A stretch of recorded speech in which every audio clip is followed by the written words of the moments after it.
ગોડાદરા વિસ્તારમાં આવેલ capital square નામની બાજુમાં ખાડીપુરમાં એક યુવક ડૂબી ગયો હતો ત્યારે ફાયર વિભાગ અને પોલીસ વિભાગ દ્વારા યુવકની શોધખોળ હાથ ધરવામાં આવી હતી ત્યારે 72 કલાકના અંતે યુવકનો મૃતદેહ શોધી કાઢવામાં સફળતા મળી હતી। 24 જુલાઈના રોજ બપોરના સમયે એક યુવક ડૂબી જવાની ઘટના સામે આવી હતી ત્યારે ગોડાદરા વિસ્તારમાં આવેલ કેપિટલ સ્ક્વેર નામની બાજુમાં ખાડીપુરમાં એક યુવક ડૂબી ગયો હતો। ફાયર વિભાગ અને પોલીસ વિભાગ દ્વારા યુવકની શોધખોળ હાથ ધરવામાં આવી હતી ત્યારે 72 કલાક બાદ યુવકનો મૃતદેહ શોધી કાઢવામાં સફળતા મળી હતી। પરિવાર દ્વારા બિલ્ડર વિરુદ્ધ ફરિયાદ કરવામાં આવે તેવી માંગણી કરવામાં આવી રહી છે। और जो हमारे घर का लड़का है ये तकरीबन 24 तारीख को 12:30 पौने 1 बजे के करीब निकला था मार्केट के लिए। स्वास्तिक टेक्सटाइल मार्केट के पास से निकल रहा था।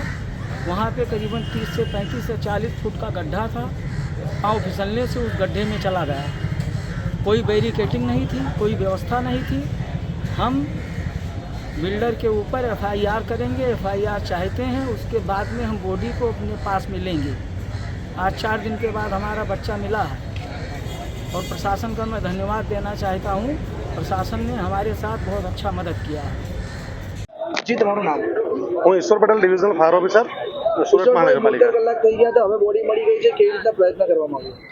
એકચ્યુઅલી બોડી 2 નંબરનું જે બેઝમેન્ટ છે નીચે જ્યાં 30 ફૂટ પાણી છે, 30 ફૂટની અંદર બોડી ચાલી ગઈ હતી। સ્કુબા ડાઈવર વડે એમને અંદર જઈ અને બોડીને સર્ચ કરવામાં આવી।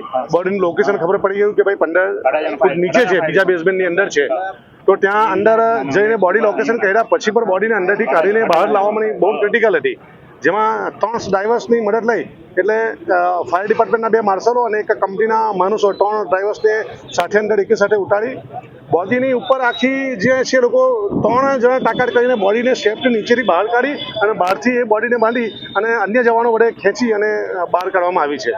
હાલમાં એકચ્યુઅલી અંદર જે કામકાજ ચાલે છે એમાં ઘણા બધા સળિયાઓ છે જેમાં બોડી ભેરવાઈ જાય છે, ભેરવાઈ જતી હતી અને જે અમારા ડ્રાઈવર્સ છે, માર્શલો છે, એમને પણ ઘણી બધી તકલીફ પડતી હતી।